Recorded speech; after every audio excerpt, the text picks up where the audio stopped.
ప్రియమైనటువంటి దేవుని బిడలారా, దేవుడు మనలందరినీ ప్రేమించి ఈ శ్రేష్టమైన దివ్యమైన సమయాన్ని మనందరికీ దేవదేవుడు దయచేసినందుకు మన మధ్యలో ఆత్మస్వరూపుగా ఉన్న దేవునికి మొట్టమొదటిగా నా హృదయపూర్వకమైన వందనాలు దేవునికి చెల్లిస్తూ ఉన్నాను. మీరు శ్రద్ధా భయభక్తులు కలిగి మంచి ఫలములు ఫలించి యుగయుగాలు తండ్రితో ఆనందించాలన్న ఆశ ఆకాంక్ష కలిగి దేవుని పాదముల దగ్గర కూర్చున్న మిమ్మలను అభినందిస్తూ ప్రభు పేరిట మీకందరికీ హృదయపూర్వకమైన వందనాలు తెలియచేస్తూ ఉన్నాను. ఈరోజు మన యొక్క ధ్యాన భాగము పరమగీతము 2వ అధ్యాయము 3 నుంచి 4 వచనాలు. ఈ 2-3 వచనాలలో నుండి మనం చూడబోయే అంశము ప్రియుని విందులో వింతేమిటి. ఈ అంశంలో మనము నేర్చుకోబోయే ముఖ్య భాగాలు 4వ వచనములో విందుకు కారణమైన ప్రియుడు, 4వ వచనం బి నుండి 5వ వచనం వరకు విందును రుచి చూసి స్పందించిన ప్రియురాలు. ఈరోజు ఈ భాగములో దేవుడు మనతో మాట్లాడాలని మనము దేవుణ్ణి వేడుకుందాం. ప్రేమ కలిగిన పరలోకపు తండ్రి, ఈ సమయములో వాక్యమనే రొట్టె విరచి ఆత్మకు జీవాహారంగా పెట్టి మమ్మలను సర్వసత్యములోనికి నడిపించి నీ కుమారుని స్వారూప్యములో మమ్మలను రూపాంతరపరచమని, సిద్ధపరచమని, మనస్సు వెలిగించమని యేసుక్రీస్తు నామములో ఈ ప్రార్థన విన్నపము అడిగి వేడుకుంటున్నాము పరలోకపు తండ్రి, ఆమేన్. ప్రభువునందు ప్రేమైనటువంటి దేవుని బిడలారా, పరమగీతమును ధ్యానం చేసేటప్పుడు 2 ప్రాముఖ్యమైన విషయాలు గుర్తుపెట్టుకోవాలి అని మీకు చెప్పాను. ప్రియుడు దేవునికి, యేసుక్రీస్తుకు సాదృశ్యంగా గుర్తుపెట్టుకోవాలి. ప్రియురాలు ఇశ్రాయేలీలకు, సంఘానికి సాదృశ్యంగా గుర్తుపెట్టుకోవాలి అని చెప్పాను. ఆ విధంగా ఈ 4వ వచనంలో ప్రియురాలు మాట్లాడుతుంది. ఏమని మాట్లాడుతుంది ప్రియురాలు అని అంటే, అతడు నన్ను విందుశాలకు తోడుకొని పోయెను, నా మీద అతని ప్రేమను ధ్వజముగా ఎత్తెను. ఆ ప్రేమను ధ్వజముగా ఎత్తినప్పుడు ఏం జరిగింది? ప్రేమాతిశయము చేత నేను మూర్ఛిల్లాను. అటువంటి పరిస్థితుల్లో నేను ఏం కోరుకున్నాను? ద్రాక్ష పండ్ల అడల పెట్టి నన్ను బలపరచాలని కోరుకున్నాను, జల్దర పండ్లు పెట్టి నన్ను ఓదార్చమని కోరుకున్నాను అని ప్రియురాలు మాట్లాడుతుంది. మొదటి భాగములో విందుకు కారణమైన ప్రియుడు అన్న ఈ భాగాన్ని వివరిస్తాను. విందు యూదుల యొక్క సాంప్రదాయములో ఈ విందు చాలా ప్రాముఖ్యమైనదిగా కనబడుతుంది దైవ గ్రంథములో మనకు. ఉదాహరణకి అబ్రాహాము గారు తనకు లేక కుమారుడైన ఇస్సాకు పుట్టినప్పుడు, ఇస్సాకు పాలు విడిచినప్పుడు ఆయన గొప్ప విందు చేసెను అనే మాట మనము చూస్తాం. అలాగే సింధూర వృక్షము దగ్గర కూర్చున్నప్పుడు 3 మనుషులు రాగా వారిని ఆహ్వానించి వారికి విందు చేసిన విషయాన్ని కూడా మనం చూస్తాం. అలాగే ఎస్తేరు గ్రంథములో హామాను అలాగే రాజును పిలిపించి వారికి విందు చేసిన సందర్భం ఎస్తేరు గ్రంథం 7వ అధ్యాయంలో మనం చూస్తాం. అలాగే మత్తయి సువార్త 22లో యేసు ప్రభు మాట్లాడుతూ పరలోక రాజ్యము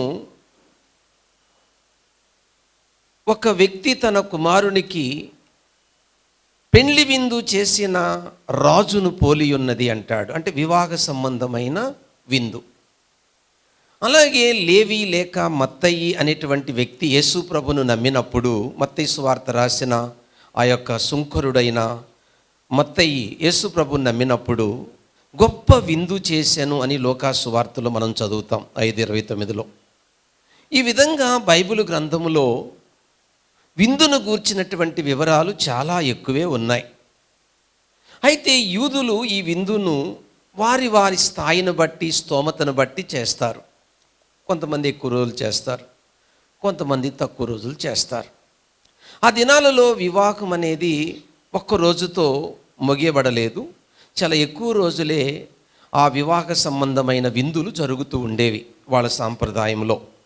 అందుకే యేసు ప్రభు దగ్గరికి యోహాను శిష్యులు వచ్చి, మేము ఉపవాసం ఉంటున్నాము, నీ శిష్యులు ఉపవాసం ఉండరా అని అన్నప్పుడు యేసు ప్రభు చెప్పిన మాట, పెళ్లి కుమారుడు పెళ్లి ఇంటివారు పెళ్లి కుమారునితో సంతోషిస్తున్నప్పుడు ఎవరైనా ఉపవాసము చేస్తారా అంటే దాని అర్థం ఏంటంటే, ఆ వివాహ సంబంధమైన సందర్భం వచ్చినప్పుడు కొంతకాలము విందులు జరుగుతాయి వాళ్ళకి.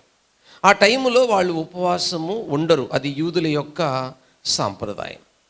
ముఖ్యంగా ఈ విందులు దేన్ని సూచిస్తున్నాయంటే సంతోషాన్ని, ఆనందాన్ని, ఉల్లాసాన్ని సూచిస్తూ ఉన్నాయి. ఈ విందులో చాలా ప్రాముఖ్యమైంది ద్రాక్షారసం. యూదుల యొక్క విందులో చాలా ప్రాముఖ్యమైనది ద్రాక్షారసం. ఇక్కడ మనము భౌతికమైన విందు గురించి ఆలోచించడం లేదు. మనము ఆత్మ సంబంధమైన విందు గురించి మాత్రమే ఈరోజు ధ్యానం చేయబోతున్నాం. అతడు నన్ను విందుశాలకు తోడుకొని పోయెను. ఈ విందు ఆత్మ సంబంధమైన విందు అనే సత్యాన్ని ఈరోజు మనము నేర్చుకోబోతూ ఉన్నాం. ఈ ఆత్మ సంబంధమైన విందు గురించి బైబిల్ ఏం చెప్తుంది, లేఖనాలు ఏం చెప్తున్నాయి చదవాలి ఇప్పుడు. యెషయా గ్రంథము 25వ అధ్యాయము 6వ వచనములో ఈ పర్వతము మీద ఇలా రాయబడి ఉన్నది, ఈ పర్వతము మీద సైన్యములకు అధిపతియగు యెహోవా. ఈ పర్వతము అంటే అర్థము యెరూషలేము. ఈ పర్వతము అంటే గొలగతా కొండ దగ్గర ప్రభు పొందిన మరణం. ఈ పర్వతము దగ్గర సైన్యములకు అధిపతియగు యెహోవా సమస్త జనుల నిమిత్తము క్రొవ్విన వాటితో విందు చేయును. మట్టి మీదనున్న ద్రాక్షారసముతో. ఇక్కడ ఇది ఒక ప్రవచనం. యేసుక్రీస్తు భవిష్యత్తులో సర్వ మానవాళి ఆత్మకు విందు కాబోతున్నాడు యేసు ప్రభు. అందుకే ఈ మొదటి భాగం పేరు విందుకు కారణమైన ప్రియుడు అనే పదము పెట్టడం జరిగింది. ఈ సర్వమానవాళ్ళ ఆత్మకు యేసుక్రీస్తు ఒక విందుగా మారుతాడు, ఒక విందు అవుతాడు. అంటే ఆత్మకు కులము, ధనము, ఆస్తి, అంతస్తులు మొదలైనవి ఆనందాన్ని, సంతోషాన్ని ఇవ్వవు. ఈ ఆత్మను కలుగు చేసిన దేవుడు మన ఆత్మకు ఆనందాన్ని, సంతోషాన్ని ఇవ్వగలడు. అది ఎలాగా అనంటే, ఆయన మనకు విందుగా మారడం వలన. భవిష్యత్తులో ఆయన పుట్టుక, భవిష్యత్తులో ఆయన జీవితం, భవిష్యత్తులో ఆయన మరణం, భవిష్యత్తులో ఆయన పునరుద్ధానము ఆత్మకు ఒక విందుగా ఉండబోతుంది అనే విషయాన్ని యెషయా ప్రవక్త ద్వారా దేవుడు భవిష్యత్తులో యేసుక్రీస్తు మరణమును గూర్చి ముందుగా చెప్పబడిన విషయం. ఆత్మకు ఆయన మరణ పునరుత్థానము ఎలా విందు కాబోతుందో, ఆత్మకు ఆయన మరణ పునరుత్థానము ఎలా సంతోషాన్ని ఇవ్వబోతుందో దేవుడు ముందుగానే యెషయా ప్రవక్త ద్వారా తెలియచేసిన భావగర్భితమైన విషయం. అయితే ఈ విందును సిద్ధపరచడమే కాదు, ఈ విందుకు ఆహ్వాన ప్రవచనము కూడా చెప్పబడింది. చదవండి, సామెతల గ్రంథము 9వ అధ్యాయము 1 నుంచి 6 వచనాలలో ఈ భవిష్యత్తులో ఈ విందును సిద్ధం చేసినటువంటి ప్రభువు అనేక మందిని, అంటే అందరికీ కూడా ఆహ్వానం ఉంటుంది, ఈ విధంగా ఈ విందుకు రమ్మని దేవుడు భవిష్యత్తులో ఎలా ఆహ్వానం పలుకుతాడో ఆ ప్రవచనము సామెతల గ్రంథం 9వ అధ్యాయము 1 నుంచి 6 వచనాల్లో మనము చూడగలం. జ్ఞానము నివాసము కట్టుకొని దానికి 7 స్తంభములు చెక్కుకొనినది. పశువులను వధించి ద్రాక్షారసమును కలిపి ఉన్నది. భోజన పదార్థములను సిద్ధపరిచి ఉన్నది. తన పనికెత్తల చేత జనులను పిలువనంపినది.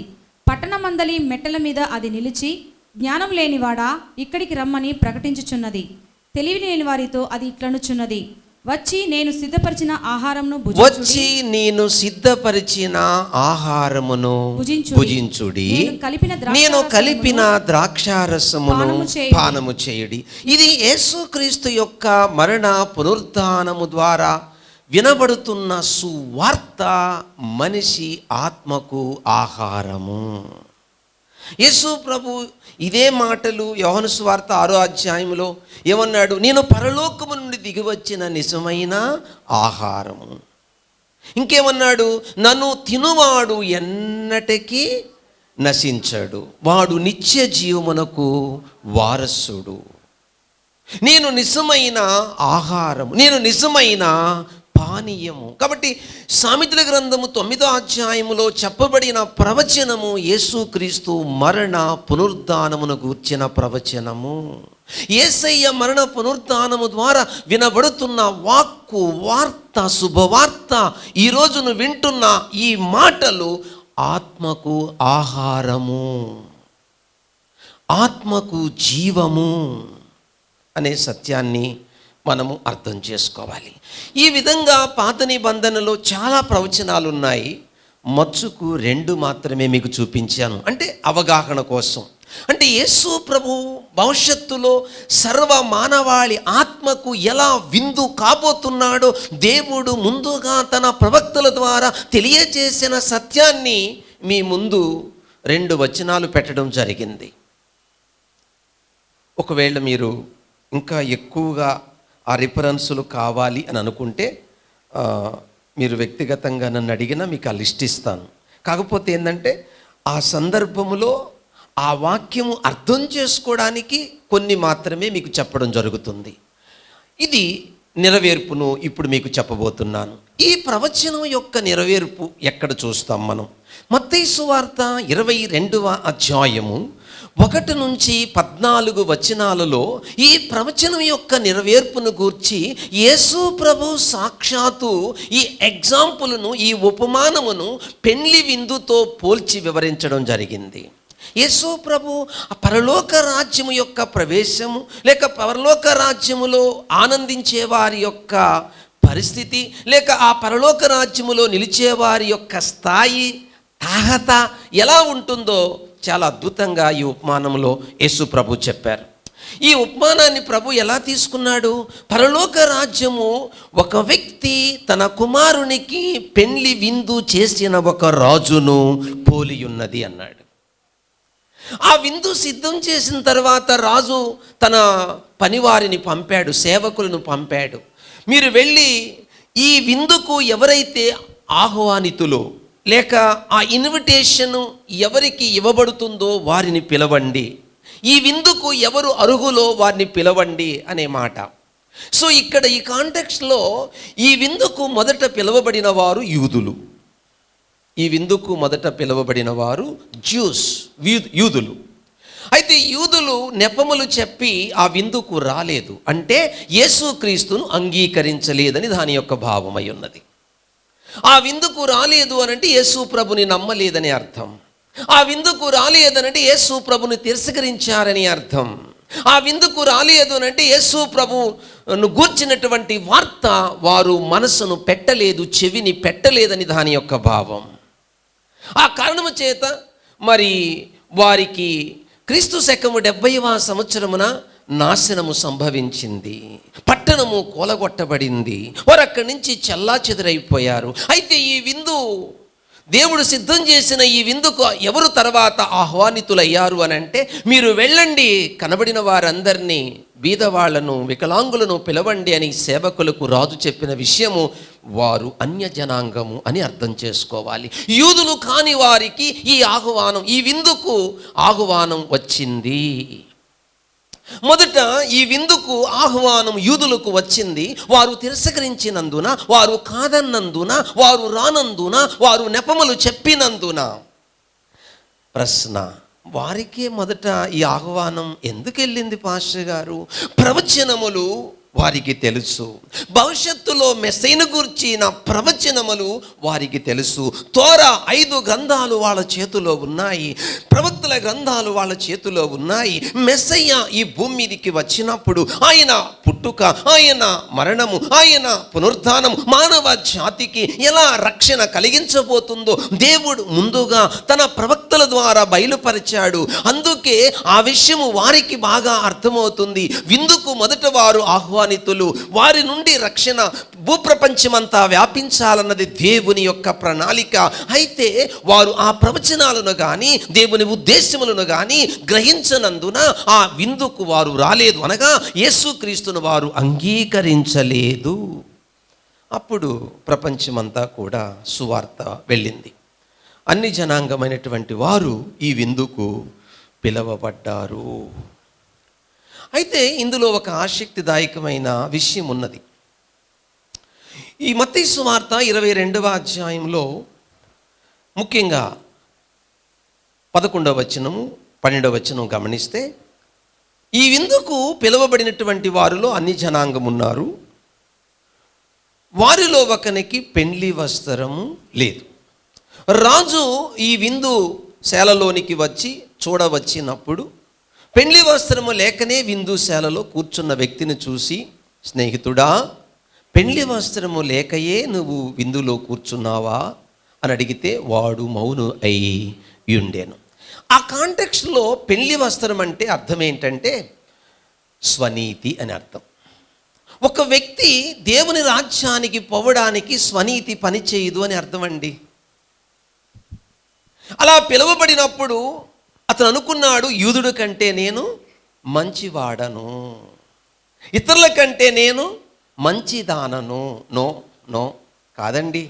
దేవుని బిడ్డలారా, ఒక వ్యక్తి తన నిస్సాయ స్థితిని గుర్తించినప్పుడు దేవుడు ఆ వస్త్రం ఇవ్వాలి. యూదుల సాంప్రదాయం ఏంటంటే పెళ్లికి ఆ విందుకు ఒక ప్రత్యేకమైన వస్త్రాన్ని ఇస్తారు. సో ఆ కాంటెక్స్లో యేసు ప్రభు ఈ ఎగ్జాంపుల్ని చెప్పారు. అట్లాగే పరలోక రాజ్యానికి ప్రవేశించాలంటే దేవుడే స్వయంగా మనకు ఒక వస్త్రం ఇవ్వాలి. ఆ వస్త్రము పేరు రక్షణ వస్త్రం, నీతి వస్త్రం, స్తుతి వస్త్రం, సంతోష వస్త్రం, తెల్లని వస్త్రం, ప్రశస్త వస్త్రం. అర్థమైందండి? పెండ్లి వస్త్రం. కాబట్టి ఈ వస్త్రాలన్నీ సందర్భాన్ని బట్టి, ఎలా ఒక మనిషి తన పాపమును ఒప్పుకుంటే రక్షణ వస్త్రం, యేసుక్రీస్తును నమ్మితే నీతి వస్త్రం, ఎన్ని కష్టములు కలిగిన నువ్వు సంతోషిస్తే సంతోష వస్త్రం, అన్ని పరిస్థితుల్లో దేవుని స్తుతిస్తే స్తుతి వస్త్రం, తప్పును దిద్దుకుంటే తెల్లని వస్త్రము, ప్రతి క్షణము సిద్ధపడితే ప్రశస్త వస్త్రము, ఆ విందులో పాల్గొంటే పెండ్లి వస్త్రము. ఏమండి, ఇది దైవ సంతానమైన మనకు దేవుడిచ్చినటువంటి భాగ్యం. కాబట్టి చాలామంది స్వనీతి మీద ఆధారపడి ఆ రాజ్యాన్ని కోల్పోతున్నారు. అంటే విందు అంటే ఏం చెప్పానండి? ఆనందం, సంతోషం. దేవుడిచ్చే ఆనందాన్ని, దేవుడిచ్చే సంతోషాన్ని కోల్పోతున్నారు అనే విషయాన్ని మనం చూసాం. అయితే ఇక్కడ ప్రశ్న, ఈ విందులోనికి రావడానికి మనకి ఏ అర్హత లేదా? లేదు. మరి ఈ విందుకు రావడానికి మన క్రియలు ఏమి లేవా? లేవు. మరి ఈ విందుకు ఎలా రాగలిగాం మనము? యోహాను రాసిన సువార్త 6వ అధ్యాయము 44వ వచనము 65వ వచనము. యోహాను రాసిన సువార్త 6వ అధ్యాయము 44వ వచనము 65వ వచనం. ముందు 44వ వచనం చదువుదాం. నన్ను పంపిన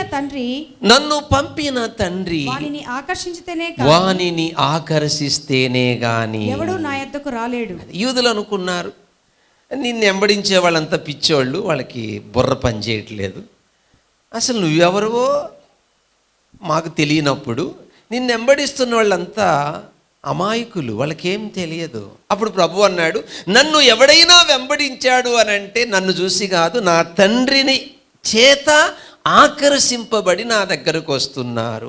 ఏం అర్హత ఉంది రాగడానికి? ఇప్పుడు 65వ వచనం చదవండి.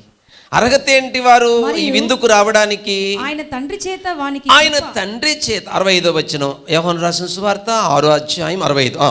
ఆయన తండ్రి చేత ఆయన తండ్రి చేత వానికి కృప అనుగ్రహింపబడి అది కృప అనుగ్రహింపబడితేనే గాని. నా యొద్దకు ఎవరు రాలేదు. చూసారండి దేవుని బిడ్డలారా, మనము ఈ విందులో పాలు పంపులు పంచుకోవడానికి యూదుల కంటే మంచి వాళ్ళము కాం. మన స్వనీతి ఇక్కడ ఏమాత్రము లేదు. మన ధనము, మన కులము, మన అందము, మన ఆస్తి, మన అంతస్తులు మనల్ని విందుకు ఆహ్వానించలేదు. ఒకవేళ మీరు లోకరీతిగా ఆలోచించండి, గొప్ప విందుకు ఎవరు ఆహ్వానించబడతారు? జనరల్గా మీరు ఆ విందులో బయట ఎవరిని చూస్తారు? నిరుపేదలను కదా, పాత బట్టలు ధరించి, చినిగిన వస్త్రాలు ధరించి, పేదరికములో ఉన్నవారు ఎక్కడుంటారండి? బయట. ఇప్పుడు మీరు గమనించండి, భూలోకములో విందుకు ఎవరు ఆహ్వానించబడతారు? గొప్ప పదవి ఉన్నవారు, బాగా డబ్బున్నవారు, బాగా చదువుకున్నవారు, ఇలాంటి వారి ఆ విందుకు ఆహ్వానించబడతారు. అయితే ఈ పరలోక విందుకు ఎవరు ఆహ్వానించబడ్డారండి? ఆధ్యాత్మిక దారిద్రతను గుర్తించి, అయ్యో నేను యోగ్యుడును కానీ, అయ్యో నేను ఆ పాపముల చేత, అపరాధముల చేత చచ్చిన స్థితిలో పడి ఉన్నానని ఏ బిడ్డ, ఏ వ్యక్తి తన ఆధ్యాత్మిక దారిద్రతను గుర్తించి పడిన స్థితిలో ఉన్నారో వాళ్ళ యొద్దకు వెతుక్కుంటూ దేవుడు తన సేవకులను పంపి విందుకు ఆహ్వానించాడు. ఎంత ధన్యులమండి మనం, ఎంత ధన్యులమండి. ఇప్పుడు మీకు అర్థమైందనుకుంటాను. ఏమని? అతడు నన్ను విందుశాలకు తోడుకొని పోయాను. దేవుని బిడ్డలారా, విందుశాలకు వెళ్ళిన తర్వాత పార్ట్ 1 అయిపోయిందండి. పార్ట్ 1 అయిపోయింది. విందుశాలకు వెళ్ళిన తర్వాత ఆ విందులో ఒక వింత చూసింది ఆమె, ప్రేమ. పార్ట్ 2కి వచ్చాం మనం. పార్ట్ 2కి వచ్చాం. పార్ట్ 2లో బి, ఏ అయిపోయింది. బి ఎక్కడ? బి 4వ వచనములో బి. ఏ ఏంటి? అతడు నన్ను విందుశాలకు తోడుకొని పోయాను. బి ఏంటి? అతడు నా మీద ప్రేమను ధ్వజముగా ఎత్తెను. బి 5వ వచనం దాకా కొనసాగుతుంది ఇక్కడ. ఇప్పుడు ప్రియురాలు ఈ విందును రుచి చూసి స్పందించింది. రెండో భాగం పేరేంటంటే విందును రుచి చూసి స్పందించిన ప్రియురాలు. ఆమె స్పందన చూద్దాం. ప్రియురాలు స్పందన. ఈ ప్రియురాలు స్పందన ఎలా ఉంది అని అంటే, అతడు నా మీద తన ప్రేమను ధ్వజముగా ఎత్తాను. ఈ విందులో ఏం చూసింది? ప్రేమ. నేను ఈ విందుకు అర్హుడను కాను, అర్హురాలును కాను. నేనెవరిని? దరిద్రుడును, దరిద్రురాలను. నేనెవరిని? కటిక బీదరికములో ఉన్న వాడను, ఉన్న దానను. ఇక్కడ మనం మాట్లాడుకుంటున్న స్థితి భౌతికమైనదా, ఆత్మ సంబంధమైనదా? Good answer. ఆత్మ సంబంధమైన స్థితి, దీన స్థితిని ఎవరైతే గుర్తిస్తారో వారు స్పందిస్తారండి. ప్రభువా, నన్ను ఇంతగా ప్రేమించుటకు నేను ఏ పాటి దానను? ప్రభువా, నన్ను ఇంతగా ప్రేమించుటకు నేను ఏ పాటి వాడను? ఏమండి స్పందన చూడండి. అతడు నా మీద ప్రేమను ధ్వజముగా ఎత్తాను. నా మీద ప్రేమను ధ్వజముగా ఎత్తానంటే ఆ ప్రేమను రుచి చూసింది. ఆ ప్రేమకు ఆమె మూర్ఛిల్లిపోయింది. ఒక్క మాటలో చెప్పాలంటే ఎవరు? ఈ ప్రియురాలు. ఎవరికి? ఆ ప్రియుడికి. ఏమి చూసింది ఇక్కడ అన్నది ప్రశ్న. బాగా వినండి. జనరల్గా వివాహం అవుతుంది అనుకోండి. వివాహం అయినప్పుడు ఎవరు ఎక్కువ ప్రేమిస్తారు? అమ్మాయి ఎక్కువ ప్రేమిస్తుందా, అబ్బాయి ఎక్కువ ప్రేమిస్తారా? ఏమండి, వివాహం అయిన తర్వాత అబ్బాయి అమ్మాయిని ఎక్కువ ప్రేమిస్తాడా, అమ్మాయి అబ్బాయిని ఎక్కువ ప్రేమిస్తారా అని అంటే అబ్బాయి అమ్మాయిని ఎక్కువ ప్రేమిస్తాడు. ఎప్పుడు దాకా? సంవత్సరం దాకా. ఆ తర్వాత ఏం జరుగుతుంది? ఈయన ప్రేమ అయిపోద్ది ఒక 1 ఇయర్కి. అర్థం చేసుకోండి, వివరించమని అడగండి. ఆ తర్వాత అప్పుడు ఈ ప్రేమ తగ్గుతూ తగ్గుతూ ఉంటే ఇప్పుడు ఈమె ప్రేమించడం నేర్చుకుంటుంది. ఎందుకు? ఈ మొదటి ప్రేమ తగ్గుతూ ఉంది, ఏంటి కారణమని ఈమె స్టార్ట్ చేస్తుంది ప్రేమ ఆ భర్త పట్ల. ఎట్లా? మీరు బాగా ప్రేమించేవాళ్ళు ఇప్పుడు ప్రేమించట్లేదు, అయినా ఏదో పాపం ఆయనకి ఏ బాధ ఉందో ఏ కష్టం ఉందని ఈమె ప్రేమిస్తూ ఉంటుంది. ఈమె ప్రేమ 1 సంవత్సరం దాకా ఓపిక పడుతుంది, ఆ తర్వాత ఈమె కూడా ఓపిక అయిపోతుంది. మొదటి సంవత్సరం ఆయన ప్రేమిస్తాడు, 2వ సంవత్సరం ఈమె ప్రేమిస్తుంది, 3వ సంవత్సరం వచ్చేటప్పటికి మొదటి ప్రేమ ఆమె వింటే 2వ ప్రేమ ఆమె నుండి ఆయన వింటే వీళ్ళిద్దరి సమస్య బయట వాళ్ళు కిటికీలో నుంచి అంటారు. ఇది భార్యాభర్తల మధ్య జనరల్గా జరుగుతున్న సంఘటన.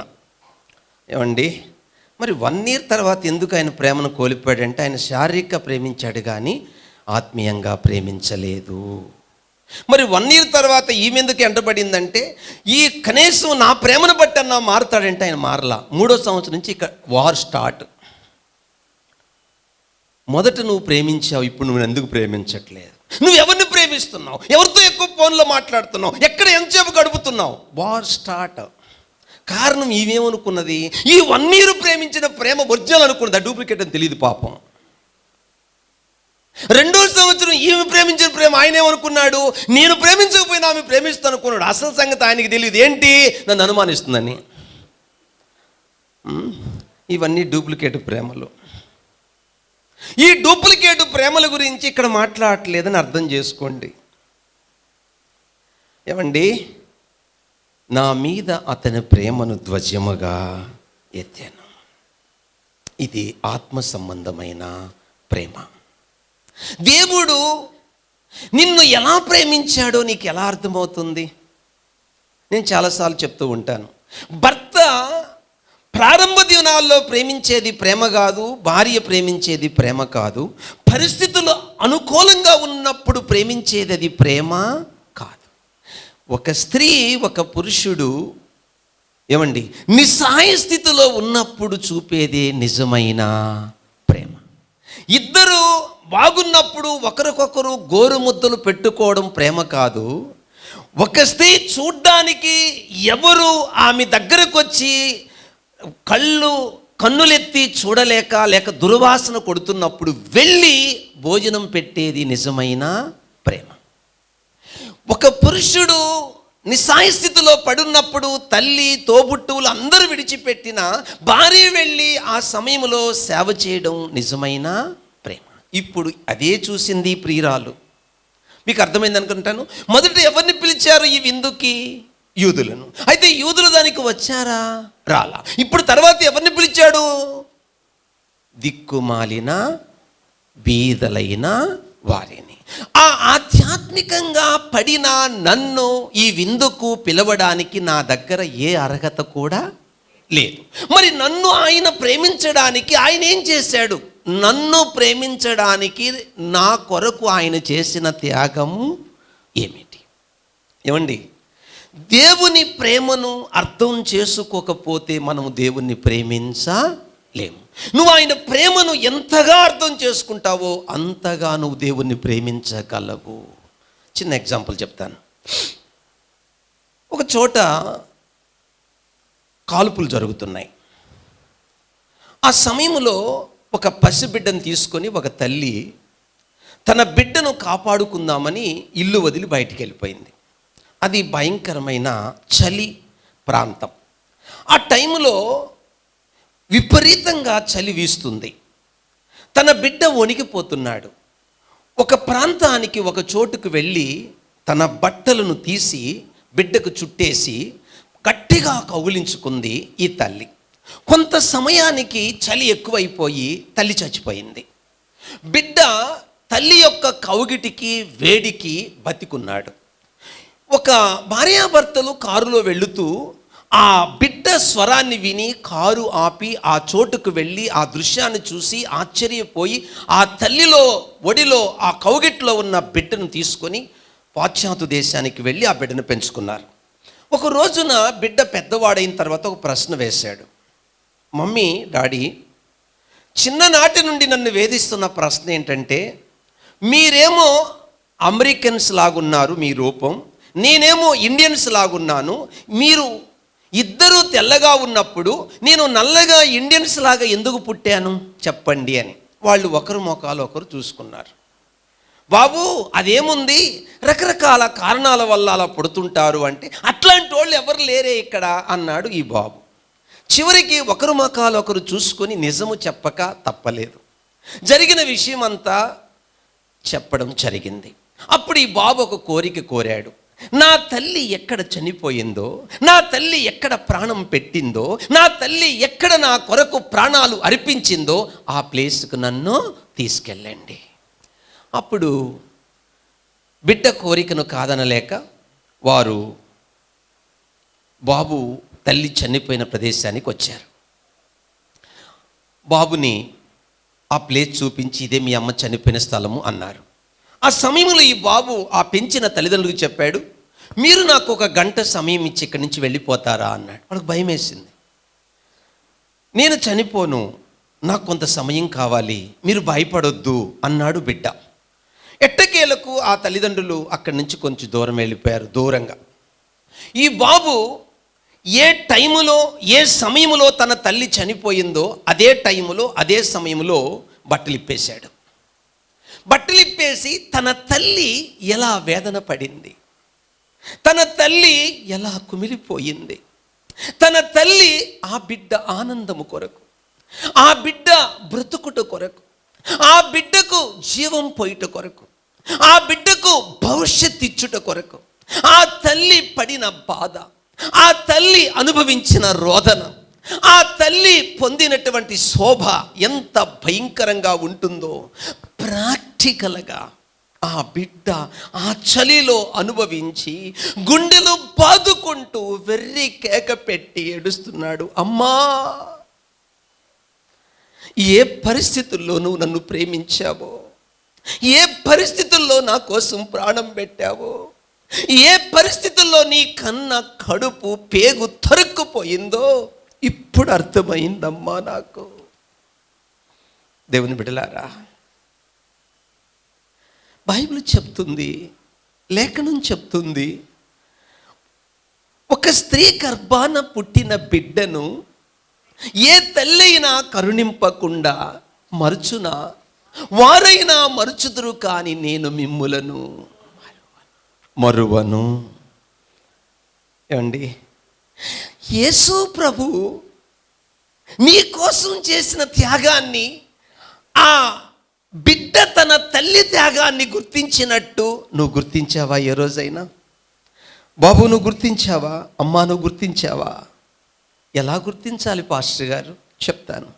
పిలిపిలికి రాసిన పత్రిక 2వ అధ్యాయము 6వ వచనములో ఆయన నీ కొరకు చేసిన త్యాగం రాయబడి ఉందండి. పిలిపిలికి రాసిన పత్రిక 2వ అధ్యాయము 6వ వచనం నుంచి గమనిస్తే యేసు ప్రభు నీ కొరకు నా కొరకు చేసిన త్యాగం రాయబడి ఉందండి. అక్కడ యేసు ప్రభు మన కొరకు 5 మెట్టులు కిందకి దిగాడండి.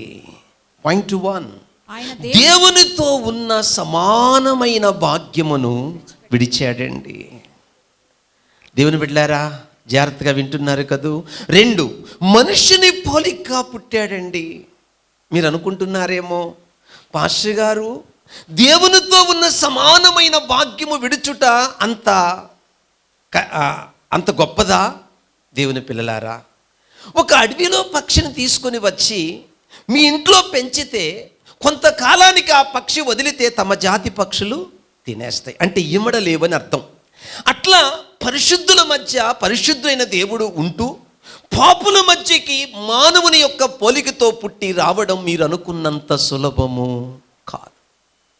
అది నువ్వు రక్షింపబడిన తరువాత ఒకప్పుడు త్రాగుబోతుగా, ఒకప్పుడు వ్యభిచారిగా, ఒకప్పుడు దొంగగా ఉన్న నువ్వు మారి నువ్వు పరిశుద్ధతలో అడుగుపెట్టినప్పుడు ఎవరైనా స్మోక్ చేస్తుంటే, ఎవరైనా అబద్ధం ఆడుతుంటే ఛీ ఫు అని నువ్వు ఎంత అసహించుకుంటావో, నువ్వు ఒకప్పుడు అదే పాపంలో ఉండి ఆ పాపం వదిలిపెట్టి ఇప్పుడు పరిశుద్ధతలో అడుగుపెట్టి నువ్వు ఆ పాపాన్ని ఎలా ద్వేషిస్తావో, పాపుల మధ్య ఒక పరిశుద్ధుడు, పాపమెరగని ఒక పరిశుద్ధుడు జీవించడం అంత సులభము కాదు. అండి చెప్పండి, దేవునితో ఉన్న సమానమైన భాగ్యాన్ని విడిచాడు, మనుషుని పోలికగా పుట్టాడు. 3 దాసుని స్వరూపము ధరించాడు. ఏమండి, మనుషుని పోలికగా పుట్టడము ఒక వింత అయితే, దేవునితో ఉన్న భాగ్యము విడిచిపెట్టడం వింత అయితే, అసలు దాసుని స్వరూపము. అందుకే ఈ శిష్యులు గొప్పతనాన్ని కోరుకుంటుంటే యేసు ప్రభు తన గురించి మాట్లాడుతూ, మనిషి కుమారుడు పరిచర్య చేయించుకొనుటకు రాలేదు కానీ అనేకులకు పరిచర్య చేసి విమోచన క్రైదనముగా ప్రాణము పెట్టుటకు. దాసుని స్వరూపం. ఏమండి, ఎన్ని మెట్లు దిగాడండి? 3. 1, దేవునితో ఉన్న సమానమైన భాగ్యాన్ని విడిచాడు. 2, మనుషుని పోలికగా పుట్టాడు. 3, దాసుని స్వరూపం ధరించాడు. 4, తనకు తానే రిక్తునిగా చేసుకున్నాడు. వాహ్! ఏమండి, తనకు తానే రిక్తునిగా చేసుకున్నాడు. దేవుని బిడ్డలారా, తనకు తానే నలిగిపోయాడు. తనకు తానే కుంగుదల రక్తము, చెమట బిందువు రక్తము వలె మారినంతగా రిక్తునిగా చేసుకున్నాడు. అంతే కదా, చివరిగా శిలువ మరణము పొందడానికి తను తాను తగ్గించుకున్నాడు. మన కోసము విందుగా మారడానికి, మనల్ని ఆనందింప చేయడానికి, మనల్ని సంతోష పెట్టడానికి, ఇక కష్టాలు చూడకుండా ఉండడానికి, ఇక నరకం లేకుండా ఉండడానికి, ఇక వేదనలు లేకుండా ఉండడానికి, ఇక బాధలు లేకుండా ఉండడానికి, నిత్యము సంతోషించడానికి, నిత్యము ఆనందించడానికి దేవుడు నీ కోసం చేసిన త్యాగం. ఏమంటుంది? బి పరమగీతం 2:4 బి, నా మీద ప్రేమను ధ్వజముగా ఎత్తాను. ఎంతమంది ఆ ప్రేమను గుర్తించగలిగారండి? ఈ ప్రేమ, అందుకే రోమా 5:8 మనము ఇంకనూ పాపులమై ఉండగా ఆయన మన కోసము ప్రాణం పెట్టాడు. ప్రేమకు నిదర్శనం. ఆయన మనల్ని ప్రేమించాడు. ఎట్లనగా మనము ఇంకనూ పాపులమై ఉండగా. ఆయన మనల్ని ప్రేమతో ఆహ్వానిస్తుంది. ప్రకటన గ్రంథం 3:20 హృదయం అనే తలుపు నొద్ద తట్టుతూ ఎవడైనను నా స్వరము విని తలుపు తీసి అతనితో కలిసి నేనేం చేస్తాను? విందు. భోజనం అంటే విందు. దేవుని బిడ్డలారా, నువ్వు నేను సంతోషంగా ఉండాలని నీ సంతోషం కొరకు ఆయన సంతోషం వదులుకున్నాడు. నీ ఐశ్వర్యం కొరకు ఆయన ఐశ్వర్యం వదులుకున్నాడు. నీవు ధనవంతుడవడానికి ఆయన దరిద్రుడయ్యాడు. నువ్వు గొప్పవాడు అవడానికి ఆయన గొప్పతనాన్ని వదులుకున్నాడు. నీవు నరకం తప్పించుకోవడానికి నరక శిక్ష, బాధ, వేదన సిలువలో అనుభవించాడు. ఇది ప్రేమ కాదా? ఇది ప్రేమ కాదా? ఆ పసి బిడ్డ తన పట్ల తన తల్లి చూపిన ప్రేమను ప్రాక్టికల్గా తెలుసుకున్నాడండి. నువ్వు తెలుసుకున్నావా? నీకు ఎప్పుడైనా బాధ కలిగినప్పుడు వెంటనే, ప్రభువా నన్ను రక్షించడానికి ఇంతకంటే ఘోరమైన బాధ నువ్వు పొంద. నిన్నెవరన్నా తిట్టారనుకోండి, వెంటనే నీకేం గుర్తు రావాలి? ప్రభువా నన్ను మార్చడానికి, నన్ను రక్షించడానికి ఇంతకంటే ఘోరమైన తిట్లు నువ్వు తిట్టించుకున్నావు అని థాట్ నీకు వస్తే అప్పుడు నీకేమర్థమవుతుందండి? ఎప్పుడైనా దేవుడు నీకు శ్రమ అనుమతిస్తే ఏంటి? నిన్ను ఎంతగా దేవుడు ప్రేమించాడో నువ్వు నీ శ్రమ మూలంగా గ్రహించు అని దాని భావమై ఉన్నది. ఎస్, ఇదంతా తెలుసుకున్నప్పుడు ఏం కలుగుతుంది? 5వ వచనం, ప్రేమాతిశయము చేత నేను మూర్ఛిల్లుచున్నాను. దేవుడి గురించి అర్థమయ్యే కొలది, దేవుడి గురించి గ్రహించే కొలది, దేవుడి గురించి నేర్చుకునే కొలది, దేవుని గురించి ఆ లోతుకు, ఆ ప్రేమ యొక్క లోతుకు వెళ్ళే కొలది, చెప్పండి, ప్రేమాతిశయము చేత నేను మూర్ఛిల్లుచున్నాను. మీకు అర్థమవుతుందండి? భౌతికంగా థింక్ చేసామనుకో, ఇంకా నాకు పెళ్ళి ఎందుకు కాలేదు? భౌతికంగా థింక్ చేసామనుకో, ఇంకా నాకు ఉద్యోగం ఎందుకు రాలేదు? భౌతికంగా థింక్ చేసామనుకో, వాళ్ళంతా చూడు ఎంత బాగున్నారు, నాకేంటి ఏమి చేయలేదు. అది ఆధ్యాత్మికంగా థింక్ చేసామనుకో, ప్రభువా నాకు పెళ్ళి కానందుకు నీకు, నాకు బిడ్డలను ఇవ్వనందుకు నీకు, నాకు ఇప్పటికి ఇల్లు లేనందుకు నీకు ఎందుకంటాం? భౌతికమైన ప్రేమకు ఆత్మ సంబంధమైన ప్రేమకున్న వ్యత్యాసము నాకు అర్థమైనప్పుడు నేను ఆయన అర్థం చేసుకొని స్తుతిస్తాను, సనగను. ప్రేమాతిశయము చేత నేను మూర్ఛిల్లుచున్నాను. ఏమండి, ఎంతమంది ప్రభు ప్రేమను అర్థం చేసుకోగలిగారు? ఇక్కడ ప్రేమాతిశయము చేత మూర్ఛిల్లుచున్నానంటే అర్థము ప్రేమ దాహం, ప్రేమ ఆకలి. ఏంటి ఆకలి? ఏంటి ఆ యొక్క కోరిక అనంటే 5వ వచనంలో తర్వాత మాట ఏమంటుందో తెలుసా? ద్రాక్ష పండ్ల అడలు పెట్టి నన్ను బలపరచండి. ఎండు ద్రాక్షాలు. ద్రాక్ష పండ్లు అడలు అంటే ఎండి ద్రాక్షాలు. సహజంగా ఎండు ద్రాక్షాలకున్న గుణం ఏంటంటే బలహీనంగా ఉన్న వారికి ఇస్తే వారికి ఎనర్జీ వస్తుంది, శక్తి వస్తుంది. మనము చాలాసార్లు ఆ ప్రేమను మర్చిపోయి పాపం చేస్తాం. మనం పాపం చేసిన ప్రతిసారి ఆధ్యాత్మికంగా ఏమైపోతాము? బలహీనమైపోతాం. ఆ బలహీనమైనప్పుడు మళ్ళీ ఆయన ప్రేమను గుర్తెచ్చుకొని ఏమంటాం? ఈ ప్రియురాలు కోరుతుంది ఏమని ప్రేమాతిశయము చేత నేను ఏమైపోయాను? మూర్ఛిల్లాను. అంటే ప్రేమ నేను అనుభవించాను, బట్ కొన్ని బలహీనతల చేత నేను మళ్ళీ ఏమైపోయాను? పడిపోయాను. ఇప్పుడు నన్ను ఏం చేయండి?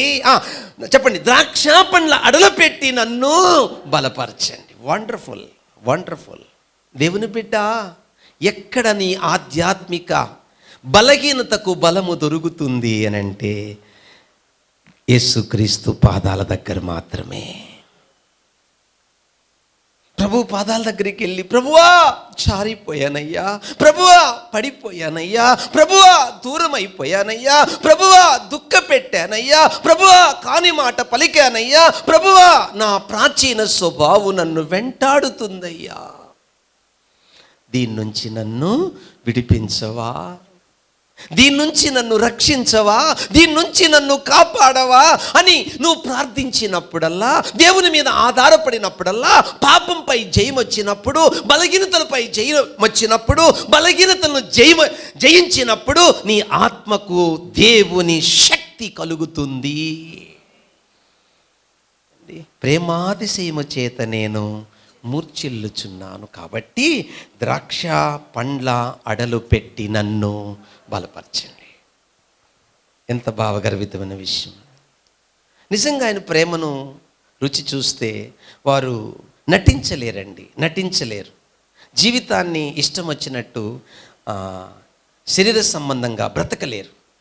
వాళ్ళ లైఫ్ స్టైల్ వేరుగుంటుంది, వాళ్ళ ప్రవర్తన వేరుగుంటుంది. వాళ్ళ ఉద్యోగంలో కానీ, వాళ్ళ వ్యాపారంలో కానీ, వారి మాట తీరు కానీ, వాళ్ళ లైఫ్ స్టైల్ కానీ అన్నిట్లో ఒక ప్రత్యేకత ఉంటుంది. ఎందుకు ఉంటుందంటే వారు దేవుని ప్రేమను అనుభవించారు.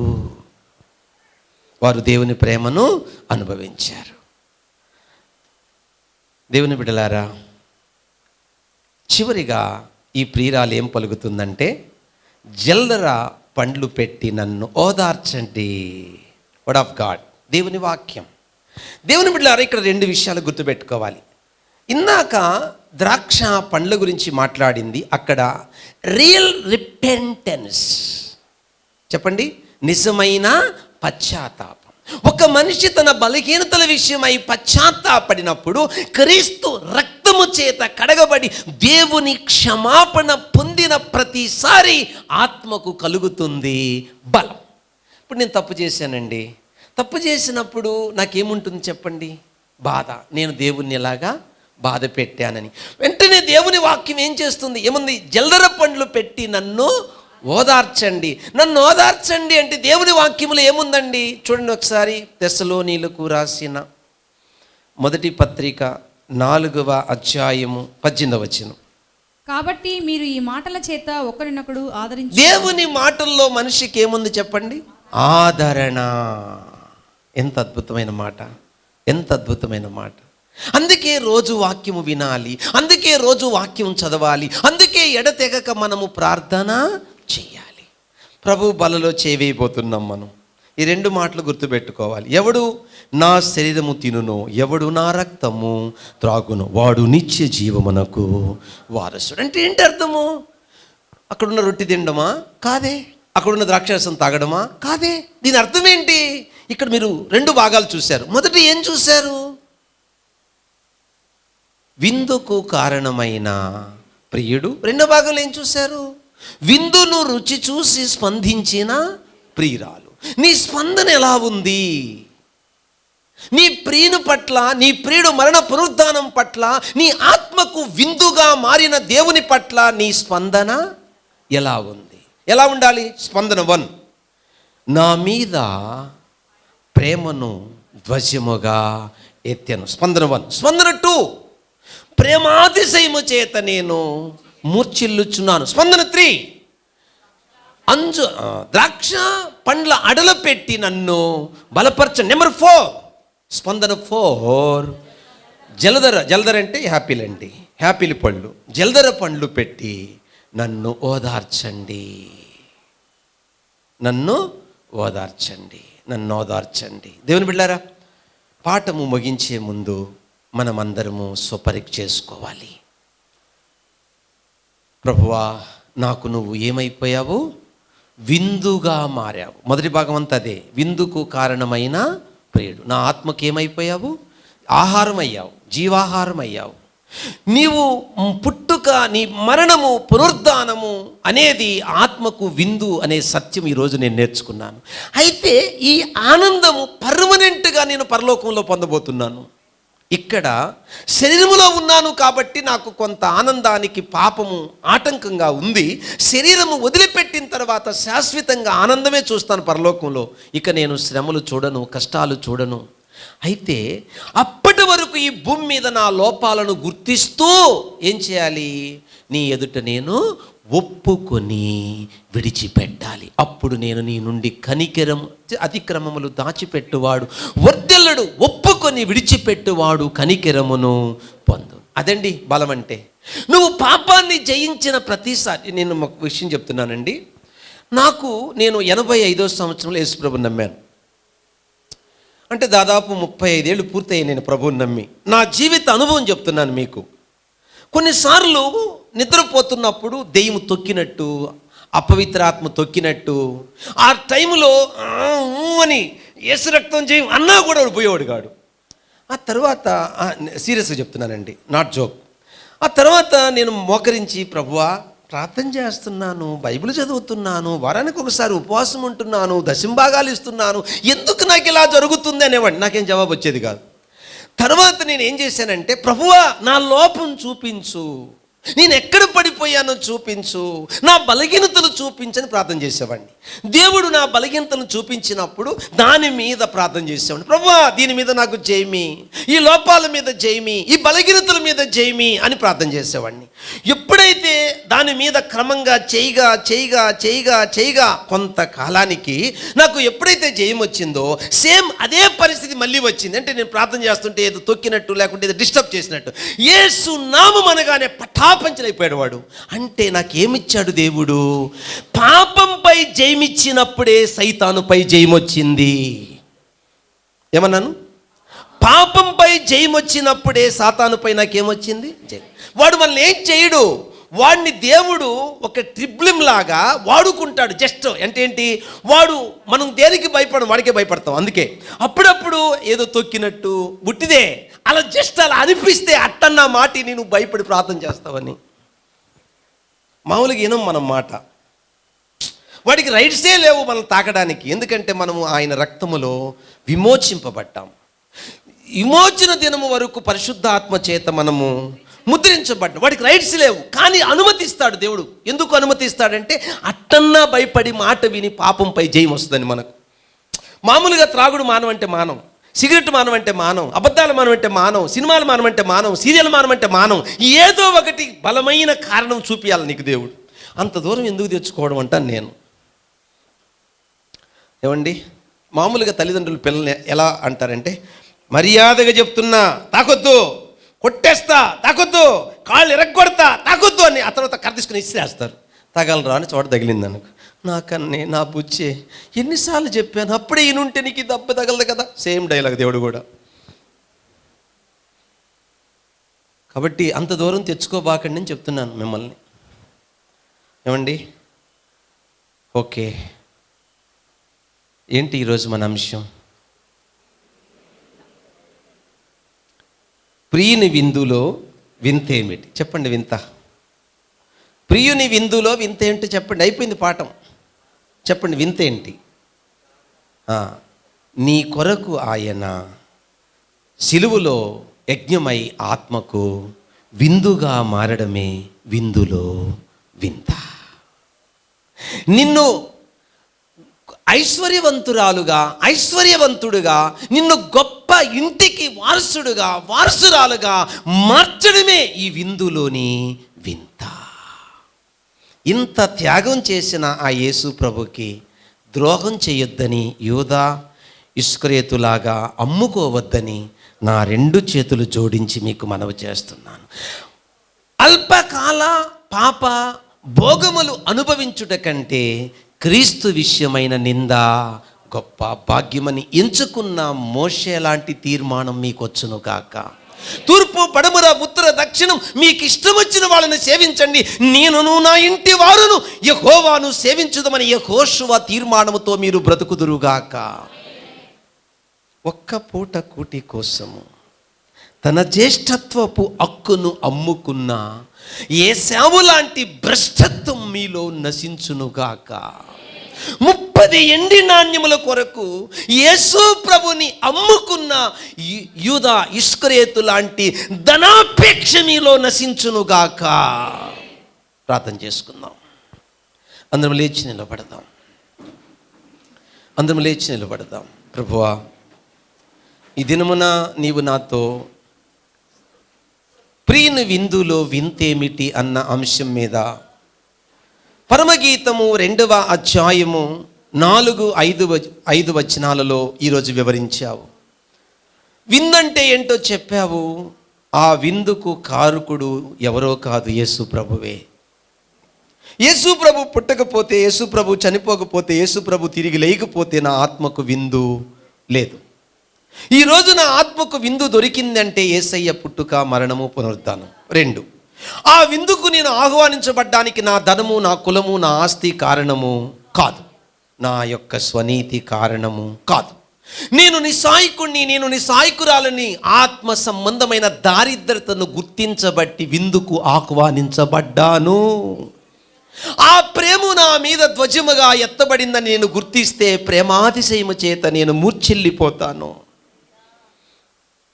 ఆ ప్రేమలోనే నేను ఉండిపోతానయ్యా.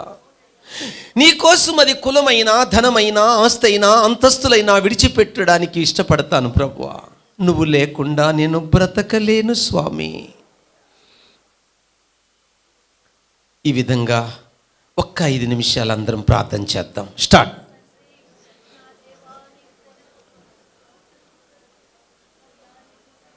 ఎవరు మౌనంగా ఉండొద్దండి. ఒక 5 minutes ప్రభు బలలో చేవేయబోతున్నారు మీరు.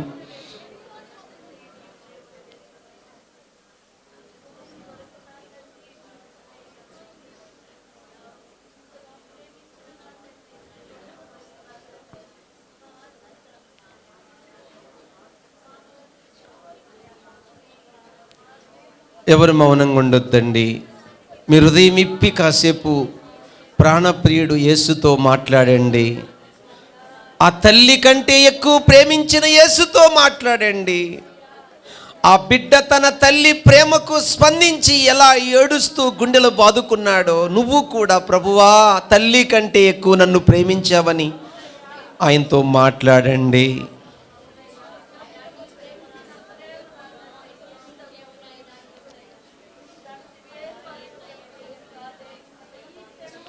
ఎవరు మౌనంగా ఉండొద్దు. Please please please నోరిప్పండి.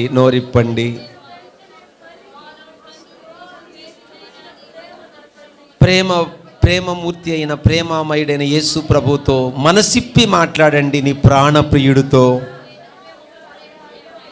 ఈ ప్రేమ నాకు ఎక్కడా దొరకదయ్యా.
ప్రార్థన.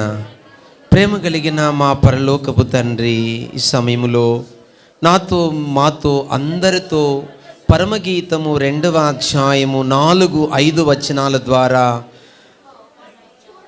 అద్భుతమైన విషయాన్ని తెలియచేశావు నాయనా. ప్రియుని విందులో వింతేమిటి అన్న అంశం మీద, విందుకు కారణమైన ప్రియుడు గురించి, విందును రుచి చూసిన ప్రియురాలు స్పందన గురించి ఈరోజు మాట్లాడావు నాయనా. ప్రియుని యొక్క విందు, ఆ విందు సేలకు నడిపించిన ప్రియుని యొక్క ప్రేమ నాకు అర్థము కాకపోతే నేను స్పందించలేనయ్యా. నీ ప్రేమ అర్థమైన రోజున నేను స్పందించి, నీ ప్రేమ స్పర్శ కొరకు, నీ యొక్క జీవము కొరకు, నీ యొక్క సన్నిధి కొరకు, నీ సన్నిధిలో ఎప్పుడు అడుగు పెట్టాలని, నీ వాక్యము ఎప్పుడు వినాలని, నీ సన్నిధికి ఎప్పుడు రావాలని, నీ సన్నిధిలో ఎప్పుడు గడపాలని దుప్పి నీటి వాగుల కొరకు ఆశపడినట్టు నీ కొరకు ఆశపడతానయ్యా. నీ ప్రేమే నాకు తెలియకపోతే, నీ ప్రేమనే నేను గుర్తించకపోతే, అయ్యో నటిస్తానయ్యా. ఈ దొంగ భక్తి నాకొద్దు, ఈ నటనా భక్తి నాకొద్దు, ఈ మోసు భక్తి నాకొద్దు అయ్యా. ఆ ప్రాణ ప్రియుడు కొరకు తప్పించినట్టు నేను నీ కొరకు తప్పించుదును గాక. ప్రభువా, నీ ప్రేమను గుర్తించనందునే నా జీవితము నాశనం చేసుకున్నాను. ఇక మీదటైనా ఉన్న కొద్ది శేష జీవితములో నీ కొరకు బ్రతుకుట, నీ కొరకు జీవించుట నాకు నేర్పి, కాలయాపన చేయక వెలుగుండగానే నా హృదయమును అనే ఇల్లు చక్క పెట్టుకొని, దినములు చెడ్డవి గనుక సమయమును పోనీక, సమయము దొరికినప్పుడల్లా నీతో గడుపుదుముగాక.